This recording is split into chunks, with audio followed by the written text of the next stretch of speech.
जय लक्ष्मी नारायण। प्रिय भक्तों, आप सभी को देवशयनी एकादशी की हार्दिक शुभकामनाएं। देवशयनी एकादशी का व्रत आज 17 जुलाई दिन बुधवार को है। इस दिन व्रत रखते हैं और भगवान विष्णु की पूजा करते हैं। पूजा के समय देवशयनी एकादशी की व्रत कथा पढ़नी जरूरी होती है। इसको पढ़ने से व्रत पूरा होगा और उसका पूर्ण लाभ प्राप्त होगा। धार्मिक मान्यताओं के अनुसार देवशयनी एकादशी के दिन से भगवान विष्णु योग निद्रा में चले जाते हैं। इस साल देवशयनी एकादशी के दिन शुभ योग, शुक्ल योग, सर्वार्थ सिद्धि योग और अमृत सिद्धि योग बन रहे हैं। देवशयनी एकादशी का व्रत करने से व्यक्ति के पाप मिटते हैं और पुण्य की प्राप्ति होती है। भगवान विष्णु की कृपा से व्यक्ति को मृत्यु के बाद स्वर्ग की प्राप्ति होती है। आइए जानते हैं कि देवशयनी एकादशी की व्रत कथा, पूजा मुहूर्त और व्रत का पारण समय क्या है। देवशयनी एकादशी व्रत कथा। धर्मराज युधिष्ठिर ने कहा, हे केशव, आषाढ़ शुक्ल एकादशी का क्या नाम है? इस व्रत के करने की विधि क्या है और किस देवता का पूजन किया जाता है? श्री कृष्ण कहने लगे कि हे युधिष्ठिर, जिस कथा को ब्रह्मा जी ने नारद जी से कहा था वही मैं तुमसे कहता हूँ। एक बार देवऋषि नारद जी ने ब्रह्मा जी से इस एकादशी के विषय में जानने की उत्सुकता प्रकट की।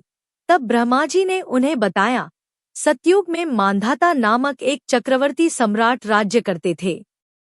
उनके राज्य में प्रजा बहुत सुखी थी, किंतु भविष्य में क्या हो जाए यह कोई नहीं जानता।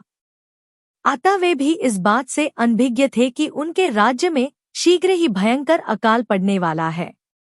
उनके राज्य में पूरे 3 वर्ष तक वर्षा न होने के कारण भयंकर अकाल पड़ा। इस अकाल से चारों ओर त्राहि मच गई। धर्म पक्ष के यज्ञ, हवन, पिंडदान, कथाव्रत आदि में कमी हो गई।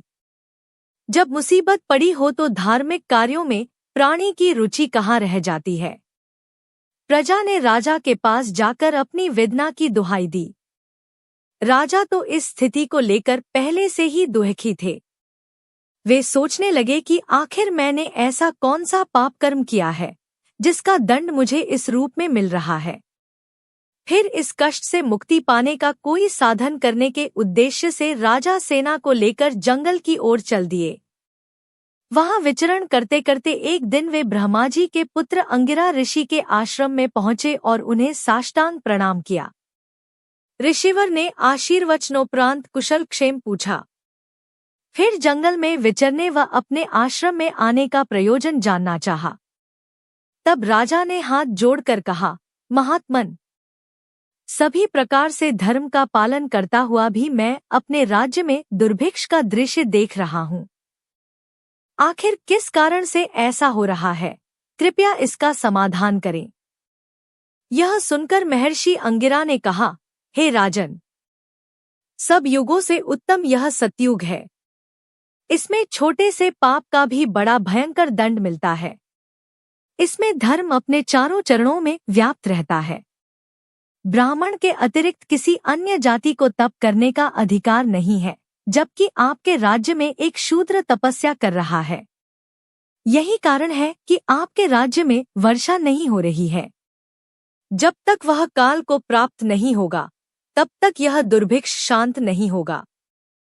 दुर्भिक्ष की शांति उसे मारने से ही संभव है। किंतु राजा का हृदय एक निरपराध शूद्र तपस्वी का शमन करने को तैयार नहीं हुआ। उन्होंने कहा, हे देव, मैं उस निरपराध को मार दूं, यह बात मेरा मन स्वीकार नहीं कर रहा है। कृपा करके आप कोई और उपाय बताएं। महर्षि अंगिरा ने बताया, आषाढ़ माह के शुक्ल पक्ष की एकादशी का व्रत करें। इस व्रत के प्रभाव से अवश्य ही वर्षा होगी। राजा अपने राज्य की राजधानी लौट आए और चारों वर्णों सहित पद्मा एकादशी का विधिपूर्वक व्रत किया। व्रत के प्रभाव से उनके राज्य में मूसलधार वर्षा हुई और पूरा राज्य धनधान्य से परिपूर्ण हो गया। ब्रह्मा वैवर्त पुराण में देवशयनी एकादशी के विशेष महात्म्य का वर्णन किया गया है। इस व्रत से प्राणी की समस्त मनोकामनाएं पूर्ण होती हैं। देवशयनी एकादशी शुभ मुहूर्त। इस साल देवशयनी एकादशी 17 जुलाई 2024 को है। देवशयनी एकादशी 2024 शुभ मुहूर्त। देवशयनी एकादशी तिथि 16 जुलाई 2022 को रात 8:33 पर प्रारंभ होगी, जो कि 17 जुलाई को रात 9:02 पर समाप्त होगी। देवशयनी एकादशी व्रत पारण मुहूर्त। देवशयनी एकादशी व्रत का पारण 18 जुलाई 2024 को किया जाएगा। देवशयनी एकादशी व्रत विधि। देवशयनी एकादशी के दिन ब्रह्ममुहूर्त में उठकर स्नान व ध्यान से निवृत्त होकर हाथ में अक्षत लेकर व्रत का संकल्प लें। इसके बाद एक चौकी पर लाल या पीला कपड़ा बिछाकर भगवान विष्णु की प्रतिमा या तस्वीर स्थापित करें और चारों तरफ गंगाजल से छिड़काव करें। फिर षोडशोपचार विधि से भगवान विष्णु की पूजा करें। भगवान विष्णु को पीला रंग बहुत प्रिय है, इसलिए भगवान को पीले फूल, पीले फल आदि अर्पित करें। इसके बाद धूप दीप जलाएं और कथा का वाचन करें।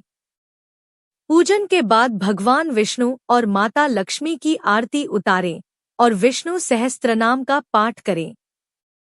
भगवान विष्णु का पूजन करने के बाद पीपल और केले के वृक्ष की भी पूजा करें और सामर्थ्य के अनुसार दान पुण्य भी करें।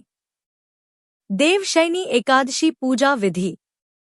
देवशयनी एकादशी के दिन सुबह जल्दी उठकर स्नान करें। फिर व्रत का संकल्प लेते हुए सूर्यदेव को जल अर्पित करें। इसके बाद विष्णु जी की पूजा के लिए सभी सामग्रियों को एक स्थान पर एकत्रित कर लें। इस दौरान पूजा की सामग्रियों में गंगाजल, पीले रंग का फूल, माला, सुपारी, हल्दी, चंदन, पान और इलायची शामिल करें। फिर विष्णु जी की आराधना करते हुए उन्हें पीली मिठाई को भोग जरूर लगाएं। अंत में भगवान विष्णु की आरती के साथ साथ मंत्रों का जाप करें। देवशयनी एकादशी शयन पूजा विधि। देवशयनी एकादशी तिथि को सायंकाल के समय भी पूजा की जाती है। अपनी सामर्थ्य के अनुसार सोना, चांदी, तांबा या कागज की मूर्ति बनवाकर गायन वादन के साथ विधिपूर्वक पूजा करें। इसके बाद शयन मंत्र का जप करते हुए सजी हुई शैया पर शयन करवाएं। इसके बाद रात्रि जागरण करना चाहिए। भगवान का सोना रात्रि के समय, करवट बदलना संधिकाल में और जागना दिन में होता है। देवशयनी एकादशी पूजा के लाभ। हिंदू धर्म में देवशयनी एकादशी का व्रत बहुत शुभ माना जाता है। यह व्रत भगवान विष्णु और माता लक्ष्मी की पूजा के लिए समर्पित होता है। धार्मिक मान्यताओं के मुताबिक इस दिन भगवान विष्णु और देवी लक्ष्मी की पूजा करने से व्यक्ति का जीवन सुखी रहता है और उसके सभी पापों का नाश होता है।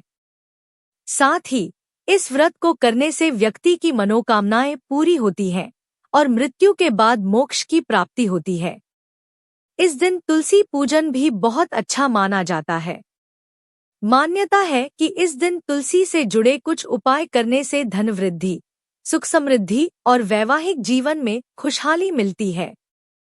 अगर आपको यह कथा पसंद आई हो तो कमेंट बॉक्स में जय लक्ष्मी नारायण लिखकर हमारे चैनल को सब्सक्राइब करके वीडियो को लाइक और शेयर जरूर करें।